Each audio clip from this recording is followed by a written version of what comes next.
Hello' বন্ধুসকল, welcome to my YouTube channel. আজি আপোনালোকৰ মাজলৈ লৈ আহিছোঁ ৰেলৱে গ্ৰুপ ডি এক্সামত আহিব পৰা কেইটামান গুৰুত্বপূৰ্ণ জিকে জিএছৰ কুৱেশ্যন এনচাৰ, যিবোৰ কুৱেশ্যন এনচাৰ আপোনালোকৰ এক্সামত অহাৰ সম্ভাৱনা যথেষ্টখিনি আছে।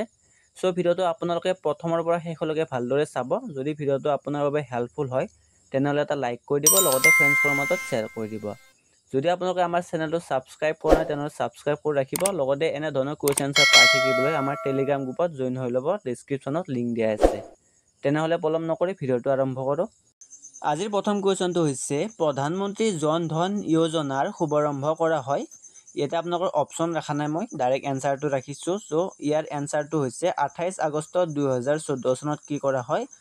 প্ৰধানমন্ত্ৰী জন ধন যোজনাৰ শুভাৰম্ভ কৰা হয়। এইটো খুবেই ইম্পৰ্টেণ্ট, আপোনালোকে মনত ৰাখিব। 2 নম্বৰ কুৱেশ্যনটো হৈছে বৰ্তমান ভাৰতত কিমানটা বায়'স্ফিয়াৰ ৰিজাৰ্ভ এলেকা আছে? ইয়াৰে এনচাৰটো হৈছে 18টা। তো এইটো আপোনালোকে মনত ৰাখি থৈ দিব। 3 নম্বৰ কুৱেশ্যনটো হৈছে 10ম পুৰুষৰ ICC T20 ক্ৰিকেট বিশ্বকাপ 2026 ক'ত অনুষ্ঠিত হ'ব? ইয়াৰে এনচাৰটো হৈছে আপোনালোকৰ ভাৰত আৰু শ্ৰীলংকাত কি হ'ব? অনুষ্ঠিত কৰা হ'ব। তো এইটো আপোনালোকে মনত ৰাখিব। 4 নম্বৰ কুৱেশ্যনটো হৈছে ভাৰতৰ বৰ্তমানৰ নিয়ন্ত্ৰক আৰু মহানিৰীক্ষক কোন? তো ইয়াৰে এনচাৰটো হৈছে গিৰীশ চন্দ্ৰ মুৰ্মু। এইটো আপোনালোকে মনত ৰাখি থ'ব। আপোনালোকে ভিডিঅ'টো চোৱাৰ লগতে আপোনালোকে কুৱেশ্যন এনচাৰসমূহ বহীত লিখি ল'ব, তেতিয়াহ'লে আপোনালোকে মনত ৰাখিব পাৰিব বা আপোনালোকে মনত ৰখাত সহজ হ'ব। 5 নম্বৰ কুৱেশ্যনটো হৈছে গীত গোবিন্দ নামৰ বিখ্যাত গ্ৰন্থখন কোনে লিখিছিল? ইয়াৰে উত্তৰটো হৈছে আপোনালোকৰ জয়দেৱে কি কৰিছিল? লিখিছিল। এনচাৰটো হ'ব আপোনালোকৰ জয়দেৱ। তো 6 নম্বৰ কুৱেশ্যনটো হৈছে ভাৰত ত্যাগ আন্দোলন কেতিয়াৰ পৰা আৰম্ভ হৈছিল বা কেতিয়া আৰম্ভ হৈছিল? তো এইটো আপোনালোকৰ এনচাৰটো হ'ব 1942 চনত কি হৈছিল? আৰম্ভ হৈছিল। 7 নম্বৰ কুৱেশ্যনটো হৈছে শিখসকলৰ দশম আৰু শেষ গুৰু কোন আছিল? তো আপোনালোকে এনেকৈও সুধিব পাৰে যে শিখসকলৰ দশম গুৰু কোন আছিল বা শিখসকলৰ শেষৰ গুৰুজন কোন আছিল? তো তেতিয়াহ'লে আপোনালোকে কি কৰিব লাগিব? গুৰু গোবিন্দ সিং কি কৰিব লাগিব? আপোনালোকে বাছনি কৰিব লাগিব, বা অপশ্যনত আপোনালোকৰ গুৰু গোবিন্দ সিং থাকিব, সেইটো আপোনালোকে কি কৰিব? চইচ কৰিব লাগিব। তো 8 নম্বৰ কুৱেশ্যনটো হৈছে কোনবোৰ ৰঙীন বস্তুৱে বেছিকৈ তাপ শোষণ কৰে? ইয়াৰে আপোনালোকৰ এনচাৰটো হৈছে ক'লা ৰঙে কি কৰে? বেছিভাগ তাপ শোষণ কৰে। 9 নম্বৰ কুৱেশ্যনটো হৈছে পলিঅ' বেমাৰ হোৱাৰ কাৰণ কি? ইয়াতে আপোনালোকৰ এনচাৰটো হৈছে ভাইৰাছ। তো আপোনালোকে কি কৰিব লাগিব? যেতিয়া আপোনালোক ভাইৰাছ দেখা পাব অপশ্যনত, তো আপোনালোকে কি কৰিব? ভাইৰাছটো চইচ কৰিব লাগিব। 10 নম্বৰ কুৱেশ্যনটো হৈছে ভাৰতীয় জাতীয় সেনাৰ প্ৰতিষ্ঠাপক আছিল? আপোনালোকৰ এনচাৰটো হৈছে সুভাষ চন্দ্ৰ বসু। এইটো বিৰাট ইম্পৰ্টেণ্ট, আপোনালোকে মনত ৰাখি থ'ব। 11 নম্বৰ কুৱেশ্যনটো হৈছে কোনখন ৰাজ্যই তামিলনাডুৰ সৈতে নিজৰ স্থল সীমা ভাগ নকৰে? এইটো আপোনালোকে কুৱেশ্যন ভালদৰে চাব, ভাগ নকৰে দিছে। তো আপোনালোকে কি কৰিব? কোনখন ৰাজ্যই ভাগ নকৰে? তেলেংগানা ৰাজ্যই কি কৰে? তামিলনাডুৰ সৈতে নিজৰ সীমা কি নকৰে? শ্বেয়াৰ নকৰে, অৰ্থাৎ ভাগ নকৰে। তো 12 নম্বৰ কুৱেশ্যনটো হৈছে ভাৰতৰ প্ৰথম মহিলা চুলতান কোন আছিল? এটা আপোনালোকৰ এনচাৰটো হৈছে ৰাজিয়া চুলতান। তো এইটো হৈছে আপোনালোকৰ কাৰেক্ট এনচাৰ। 13 নম্বৰ কুৱেশ্যনটো হৈছে আহমেদাবাদ কোনখন নদীৰ পাৰত অৱস্থিত?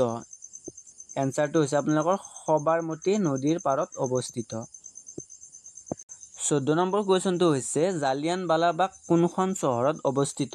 তো এইটো প্ৰায়ভাগেই জানে যে অমৃতসৰত জালিয়ানৱালাবাগ অৱস্থিত। আৰু জালিয়ানৱালাবাগৰ হত্যাকাণ্ড কেতিয়া সংঘটিত হৈছিল বুলি সুধিলে আপোনালোকে এনচাৰটো কৰিব লাগিব যে 1919 চনত আপোনালোকৰ জালিয়ানৱালাবাগ হত্যাকাণ্ড অনুষ্ঠিত বা সংঘটিত হৈছিল। আৰু ইয়াৰ এই হত্যাকাণ্ডৰ নেতৃত্ব দিছিল জেনেৰেল ডায়াৰে। তো এইটো আপোনালোকে মনত ৰাখিব, জেনেৰেল ডায়াৰে কি কৰিছিল? জালিয়ানৱালাবাগৰ হত্যাকাণ্ডৰ সংঘটিত কৰাৰ কি কৰিছিল? আদেশ দিছিল। 15 নম্বৰ কুৱেশ্যনটো হৈছে ৰাষ্ট্ৰসংঘৰ মুখ্য কাৰ্যালয় ক'ত অৱস্থিত?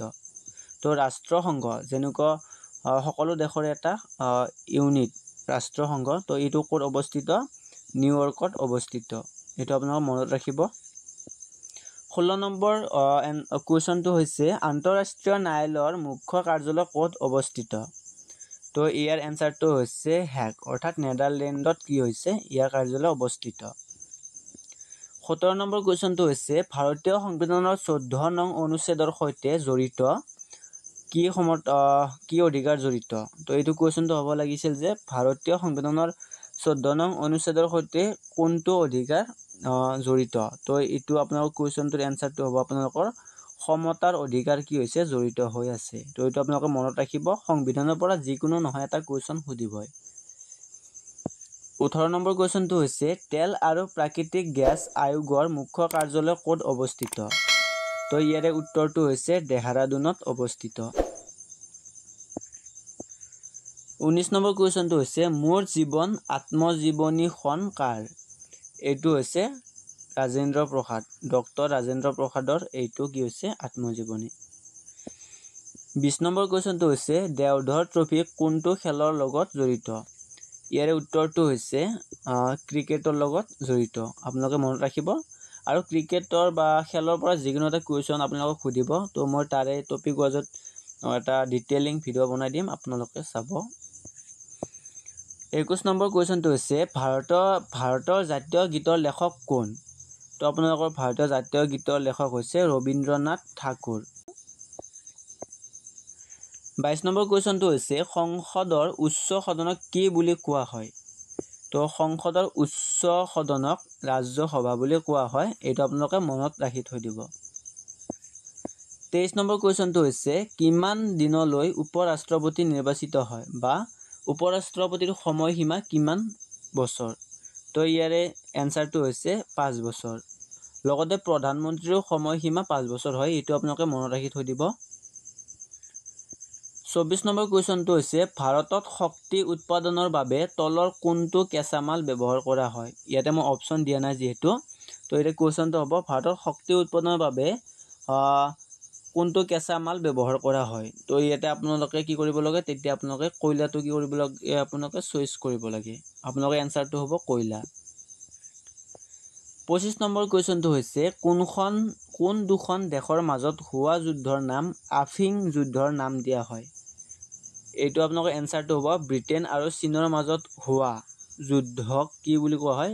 আফিং যুদ্ধ বুলি কোৱা হয়। 26 নম্বৰ কুৱেশ্যনটো হৈছে মহাত্মা বুদ্ধৰ শৈশৱৰ নাম কি আছিল? তো মহাত্মা বুদ্ধৰ শৈশৱৰ নাম আছিল সিদ্ধাৰ্থ। 27 নম্বৰ কুৱেশ্যনটো হৈছে মানুহৰ শৰীৰৰ আটাইতকৈ কঠিন পদাৰ্থ কি? তো ইয়াৰে এনচাৰটো হৈছে দাঁতৰ ইনামেল। এইটো হৈছে মানুহৰ শৰীৰৰ আটাইতকৈ কঠিন পদাৰ্থ। 28 নম্বৰ কুৱেশ্যনটো হৈছে ভাৰতৰ কোনখন ৰাজ্যৰ জনসংখ্যা সৰ্বনিম্ন? ভাৰতৰ কোনখন ৰাজ্যৰ জনসংখ্যা সৰ্বনিম্ন? তো ইয়াৰে এনচাৰটো হৈছে ছিকিমৰ জনসংখ্যা ভাৰতৰ বেলেগ ৰাজ্যৰ তুলনাত কম। তো এইটো আপোনালোকে মনত ৰাখিব। যদি আপোনালোকক বেছি সোধে বা জনসংখ্যা বেছি থকা ৰাজ্য, তেতিয়াহ'লে আপোনালোকৰ হ'ব বিহাৰ। তো 29 নম্বৰ কুৱেশ্যনটো হৈছে জেলত বন্দী থকাৰ সময়ত জৱাহৰলাল নেহৰুৱে কোনখন বিখ্যাত গ্ৰন্থ লিখিছিল? ইয়াৰ উত্তৰটো হৈছে ডিস্কভাৰী অফ ইণ্ডিয়া। যেতিয়া জৱাহৰলাল নেহৰুৱে জেলত আছিল তেতিয়া এই গ্ৰন্থখন লিখিছিল তেওঁ। এইটো আপোনালোকে মনত ৰাখিব, খুবেই ইম্পৰ্টেণ্ট কুৱেশ্যন হয়। 30 নম্বৰ কুৱেশ্যনটো হৈছে ভাৰতত ব্ৰিটিছ চৰকাৰৰ বিৰুদ্ধে স্বাধীনতাৰ প্ৰথম যুদ্ধ সংঘটিত হৈছিল। তো যেতিয়া ব্ৰিটিছসকলে ভাৰতত শাসন কৰি আছিল তেতিয়া তেওঁলোকৰ বিৰুদ্ধে 1857 চনত কি কৰিছিল ভাৰতীয়সকলে প্ৰথম যুদ্ধ সংঘটিত কৰিছিল তেওঁলোকৰ বিৰুদ্ধে।